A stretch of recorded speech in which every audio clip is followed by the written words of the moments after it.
Bonjour à tous, pendant un an je vais vous présenter un film par jour, soit 365 films dans l'année. Aujourd'hui on est au 7ème film, Footloose.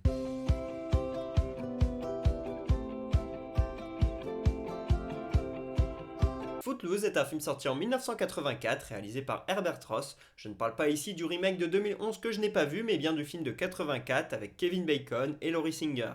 Ça raconte l'histoire d'un jeune homme qui change de ville, il habitait dans la banlieue de Chicago et il se retrouve à aller bien plus au sud des États-Unis, dans une petite ville. Et dans cette ville-là, la danse est interdite. Et lui, il est un petit peu choqué parce que c'est un très bon danseur, il a l'habitude d'écouter de la bonne musique, de danser. Mais ici, dans cette ville, suite à plusieurs incidents, la musique et surtout la danse est totalement interdite et proscrite. Donc pour les jeunes, faire la fête, etc., c'est beaucoup plus compliqué. Et ce jeune homme, il va essayer de se battre pour remettre la danse au milieu du village. L'acteur principal de ce film, comme j'ai dit, c'est Kevin Bacon, un acteur qui a été hissé au rang de star mondiale avec ce film, mais derrière, il n'a pas forcément confirmé. On le voit dans JFK ou Mystic River par exemple.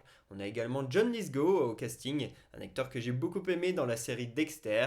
Et puis Footloose est l'un des grands films de danse des années 80, avec Dirty Dancing, Grease, Flashdance et plein d'autres, La fièvre du samedi soir, bref, il y en a eu pas mal, il y a eu une grande vibe autour de ça, et ça a été réalisé par Herbert Ross, qui a par exemple fait The Turning Point, un film que je n'ai pas vu mais qui a été nommé 11 fois à l'Oscar en 1978, ça me donne donc envie de le voir. Et puis ce que je peux dire, c'est qu'aujourd'hui Footloose est un film qui est rentré dans la légende. Il y a par exemple les Simpsons qui font une allusion à un moment donné. Pareil pour How I Met Your Mother, c'est un film qui est rentré vraiment dans la culture populaire des États-Unis.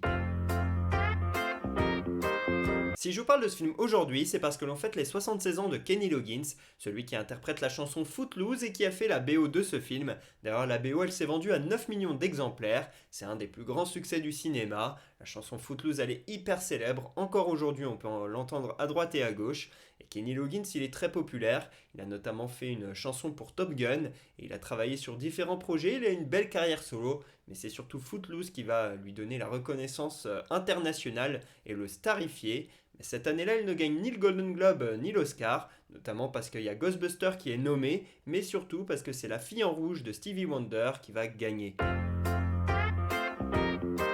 Footloose est un film que j'ai acheté en DVD pour le mettre dans ma collection il y a environ 3 ans, quelque chose comme ça, dans mes débuts quand je suis arrivé à Paris. Je l'ai acheté et je l'ai ramené chez mon père où j'ai de quoi regarder des DVD et je l'ai vu un soir tout seul, tranquillement, c'était un week-end, je ne sais plus où, voilà, quelque chose comme ça. Et donc je l'ai vu dans ce contexte-là, sur ma télé, dans ma chambre et c'était un moment très agréable et je me souviens d'avoir eu envie de danser à plusieurs moments. C'est vraiment un film qui nous met dans une bonne vibe, qui nous donne envie de danser, de chanter, de rigoler et ça c'est ce que j'ai beaucoup aimé et c'est ce qu'on retrouve dans pas mal de films des années 80 avec cette vibe autour de la danse.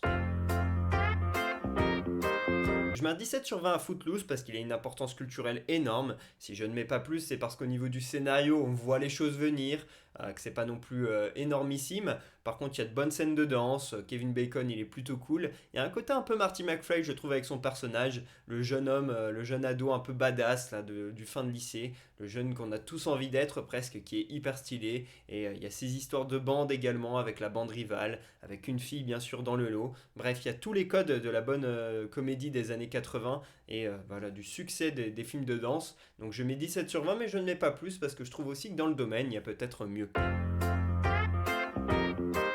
Première anecdote, ce film est librement inspiré d'une histoire vraie, celle de la ville d'Elmore City, dans laquelle la danse a été proscrite pendant plus de 90 ans, avant d'être réintroduite en 1978. Deuxième anecdote, dans une des scènes de danse, j'ai clairement cramé que Kevin Bacon il avait eu une doublure, et en faisant mes recherches, je me suis rendu compte qu'il n'avait pas eu une doublure, ni deux doublures, ni trois doublures, mais bien 4 doublures pour faire toutes ces figures. Troisième anecdote, lors du confinement, Kevin Bacon il s'est filmé avec sa femme en train de faire le Footloose Challenge qu'il a lancé. N'hésitez pas à le faire si vous avez envie. Quatrième anecdote, 6 semaines avant la sortie du film, le réalisateur il n'était pas content de la scène finale. Il a donc rappelé tout le monde pour pouvoir la tourner. Ça a ajouté 25 000 $ au budget du film, mais au moins la scène de fin elle a été réussie.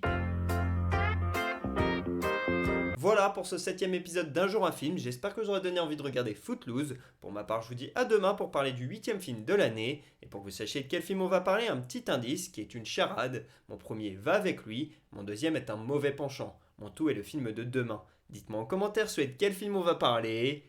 À demain.